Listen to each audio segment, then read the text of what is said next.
আসসালামু আলাইকুম everyone, welcome to A brand new episode. তো এখন হচ্ছে সেহরি করার সময়। এখন বাজে 3টা 10। তো আপনাদের দেখাই হচ্ছে আমার সেহরির মিলটা কীরকম।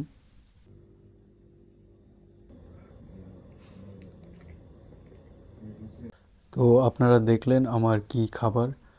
তো আমি যদি গত রমজানের কথা বলি, গত রমজানেও আমি তুলনামূলক ভাজা পোড়া খাইছি। কারণ দেখা গেছে বাসায় বানানো হয়েছে, খাওয়া পড়ছে একটা বা দুইটা, বা নর্মাল মুড়ি মাখা যেগুলো আছে এগুলোও খাইছি। কিন্তু মানে 1 বছর আবার যখন এই ডায়েট করতেছি, সেই মানে সেম অলমোস্ট এভরিডে হচ্ছে কি আমি সেম খাবারই খাচ্ছি। তো দেখা গেছে এই রমজানে ওরকম কোনো ক্রেভিংস হয় নাই আমার, যে না ওই রকম ওই সব খাবার খাইতে হবে, ওই মানে ডিপ ফ্রাইড যত খাবার আছে ওগুলা খাইতে হবে, মুড়ি মাখা খাইতে হবে। তো এখন এই পর্যন্ত আমি নিজের উপর আমার আল্লাহর রহমতে কন্ট্রোল আছে, যে এই রমজানে আপাতত এখন পর্যন্ত আমার কোনো ক্রেভিংস হয়নি। আমার কাছে মনে হচ্ছে যে না, আমি নর্মাল যে খাবারগুলো খাই আমি এই খাবারগুলো খেয়ে থাকতে পারবো।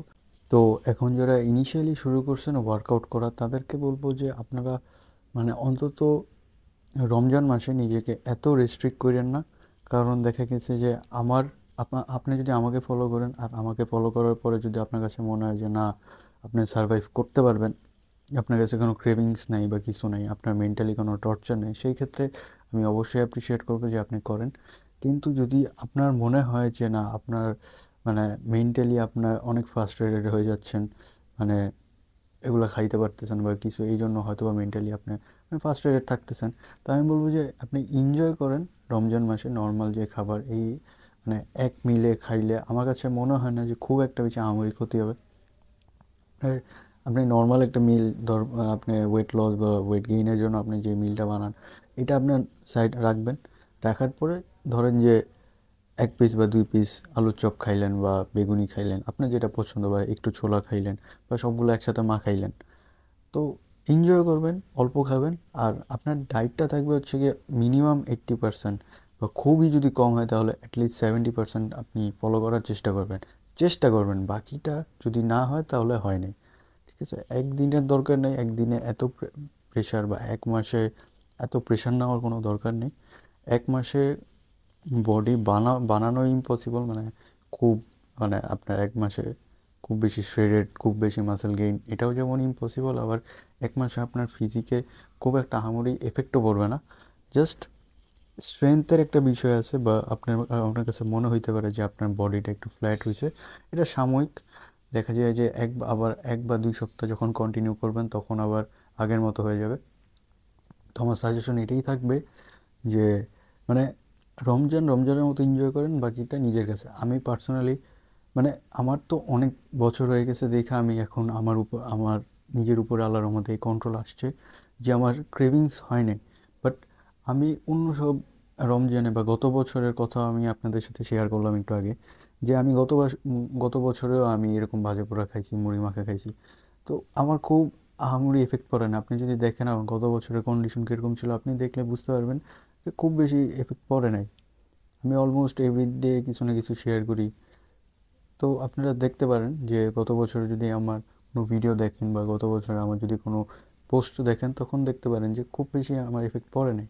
কারণ আমার ওয়ার্কআউটও ঠিক আছে, আমার রেস্টিংও ঠিক ছিল, ঘুম ঠিক আছে। একটু রমজান মাস থেকে একটু এদিক ওদিক হয়, কিন্তু চেষ্টা করবেন 6 থেকে 7 ঘন্টার ঘুম নেওয়ার।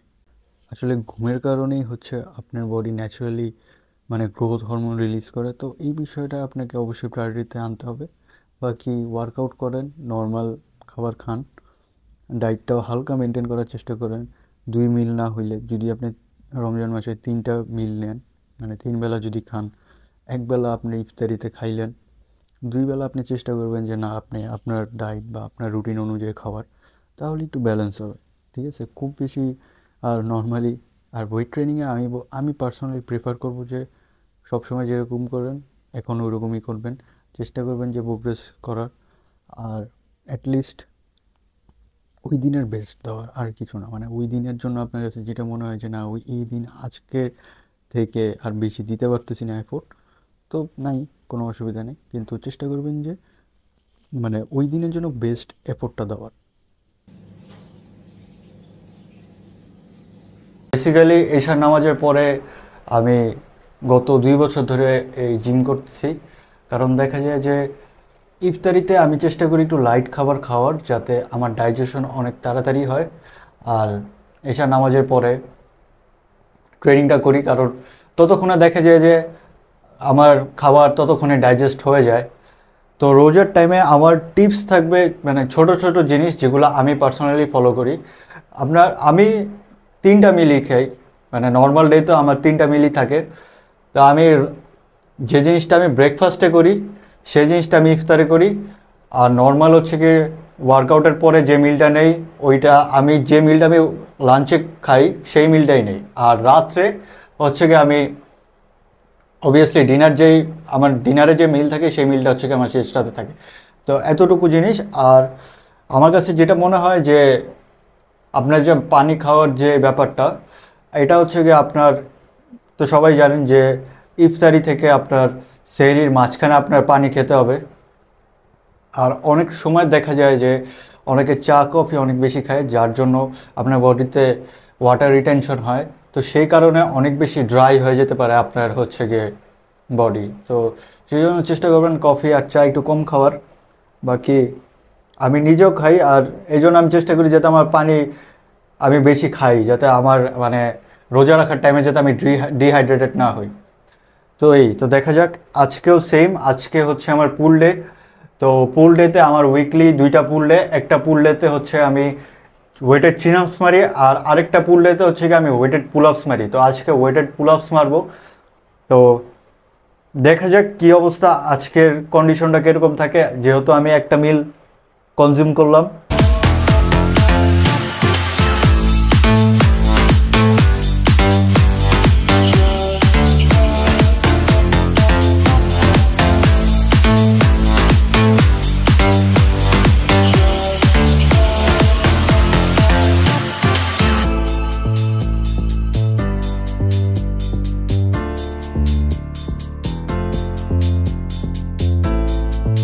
ওয়ার্কিং সেট 1, যেটা আমি 40 কেজি আইটেম নিব।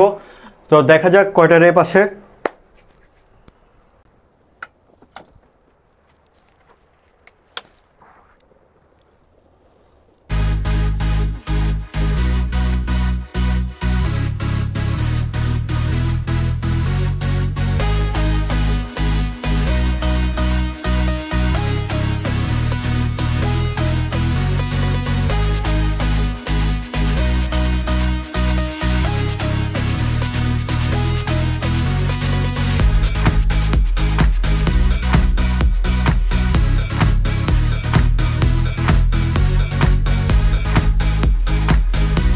তো আপনারা দেখলেন আমার সেটটা।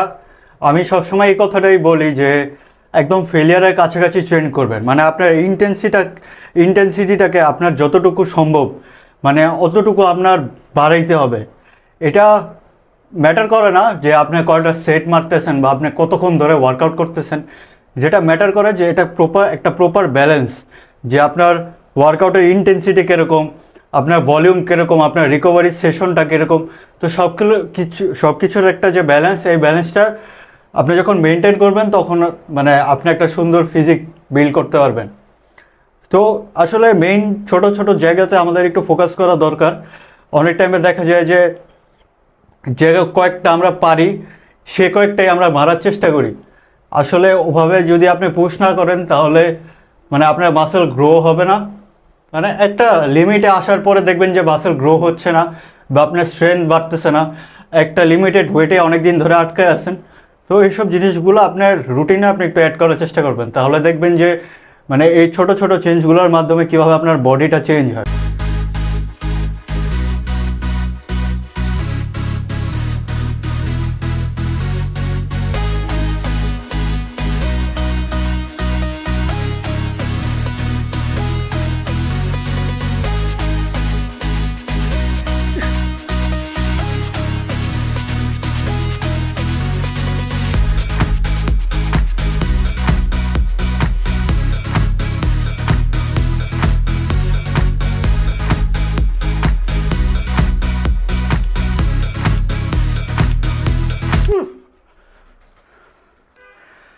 মাঝে মাঝে আমি একটা জিনিস খেয়াল করলাম যে মানে যখন আমি পার্সোনালি জানি যে না আজকে হয়তো বা আমার ঘুম হয় না ঠিক মতো বা আমার ডায়েট হয় না ঠিক মতো, তখন কি চেষ্টা করি যে আমার ওয়ার্কআউটটা যাতে আমি আমি ওইরকম পারফেক্ট ইন্টেন্সিটির সাথে করতে পারি। মানে তখন মাইন্ডে এরকম চলে যে আমি তো দিনের মধ্যে অনেক কিছু মিস করে ফেলাইছি, ডায়েট নেই ঠিক মতো, তারপরে ঘুমাই নাই ঠিক মতো। তো ওয়ার্কআউটে এটা টোটালি আমার উপরে, যে এখানে আমি কোনো মানে কম্প্রোমাইজ করব না। তো সেটাই বললাম যে মানে অনেক দিন পরে আর কি মানে ফুল পটেনশিয়ালটা আমার কাছে মনে হয় যে আমি বের করতে পারছি। তো এটাই আমি আপনাদেরকে বলবো, আপনারাও আপনাদের ট্রেনিং যে ইন্টেন্সিটিটা আছে এই ইন্টেন্সিটিটা মানে চেষ্টা করবেন যাতে এরকম হয়, মানে একদম মানে ফুল পটেনশিয়ালটা বের করার চেষ্টা করবেন। পরেরটা বডি পরে দেখবেন অটোমেটিক বিল্ড হইতেছে। যাই হোক, এখন ডাম্বেল রো মারবো। ডাম্বেল রোতে চেষ্টা করবেন একটু লাইট ওয়েট নেওয়ার, কারণ মানে কম্পাউন্ড তো মানে আপনার একটা অ্যাঙ্গেলে অনেকক্ষণ ধরে থাকতে অনেক টাইমে দেখা যায় যে আপনার মেইন ব্যাকের আগে আপনার লোয়ার ব্যাকটা গিভ আপ করে। তো সেই জিনিসটা মাথায় রাখবেন। লাইট ওয়েট নিলে কী হবে যে আপনার ফোকাসটা তখন থাকবে যে খালি লিফটের উপরে, কারণ আপনার অ্যাঙ্গেলটা আপনি প্রপার নিতে পারবেন, মানে একদম আপনি অ্যাঙ্গেলটা প্রপার নিতে পারবেন, স্ট্রেচ বেটার ফিল করতে পারবেন, কারণ আপনার তখন পুরা ভার্টিক্যাল একটা অ্যাঙ্গেল পাবেন।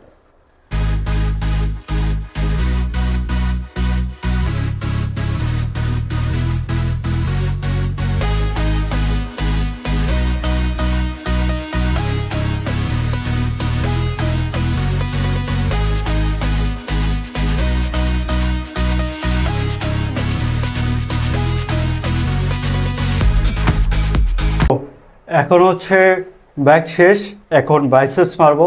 এখন বাইসেপসের ব্যাপারে আর কী বলবো, যে বাইসেপস হচ্ছে অনেক ছোট একটা মাসেল।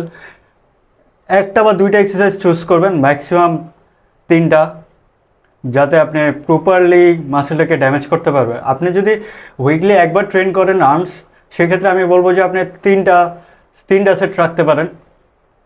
আর বাকি দেখা যায় আপনার ব্যাক ডেতেও আপনার কিন্তু বাইসেপস এঙ্গেজ হচ্ছে, তো তখন আপনার না চাইতে আপনার বাইসেপস ট্রেন হচ্ছে। তো দেখা যায় যে খুব বেশি ফ্যান্সি ওয়ার্কআউট আমি প্রেফার করবো যাতে আপনারা খুব বেশি ফ্যান্সি ওয়ার্কআউট না করেন, কারণ আলটিমেটলি ডাম্বেল বারবেলের উপরে আসলে বাইসেপসের কিছু নাই, কোনো ওয়ার্কআউট নাই।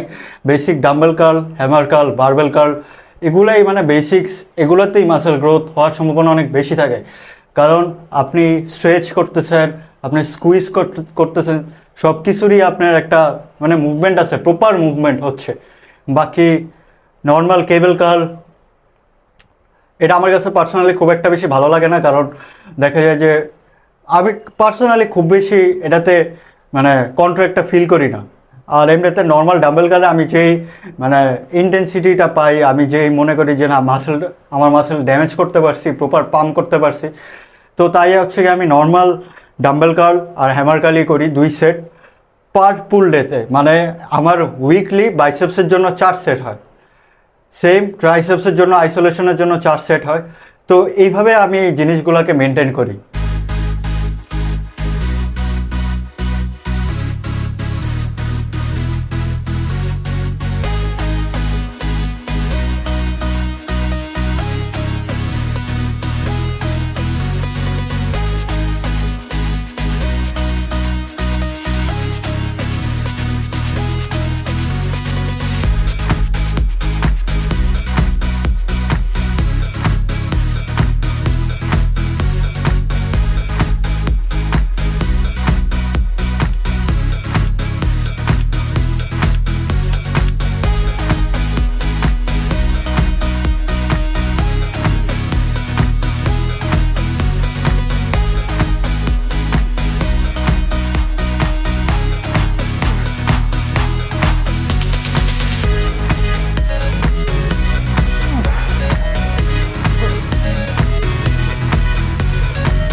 করব শোল্ডারের সবচেয়ে আন্ডার রেটেড পার্ট, সেটা হচ্ছে কি রেয়ার ডেল।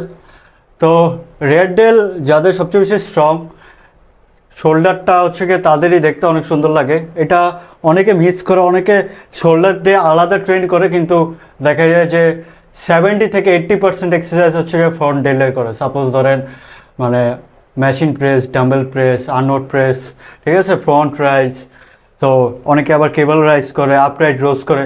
তো এগুলা আপনার ম্যাক্সিমামে হচ্ছে গিয়ে ফ্রন্ট ডেল, মানে ফ্রন্ট ডেলের এক্সারসাইজ। তো দেখা যায় রেয়ার ডেলটা আসলে ওভাবে গুরুত্ব দেয় না, কিন্তু দেখা যায় যে আপনি কমপ্লিট শোল্ডার যদি চান আর আপনার যে সেপারেশন শোল্ডারে, সেটা আপনি রেয়ার ডেলে যত বেশি ফোকাস করবেন তত বেশি পপ আপ হবে। তো যাই হোক, আমি রেয়ার ডেলের একটা এক্সারসাইজ করি, সেটা হচ্ছে গিয়ে রেয়ার ডেল ফ্লাই বেসিক যেটা। তো খুবই লাইট ওয়েটে, এখানে 5 কেজি আছে। তো ওইটা দিয়ে এক সেট, কারণ ওয়েটেড পুল আপসেও আমার রেয়ার ডেল হিট হয়। তো তারপর আবার হচ্ছে গিয়ে বেন্ট ওভারও তো আমার রেয়ার ডেল হিট হয়। তো জাস্ট আইসোলেশনের জন্য হাই রেপে এক সেট।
পোজিং করবেন, পোজিং করলে হচ্ছে আপনার ওয়ার্কআউটের সময় মাইন্ড মাসেল কানেকশনটা অনেক বেশি ভালো হয়। তো পোজিং রুটিন রাখবেন অবশ্যই, ওয়ার্কআউটের পরে বা ওয়ার্কআউটের মাঝে, এটা খুবই ইম্পর্টেন্ট একটা জিনিস।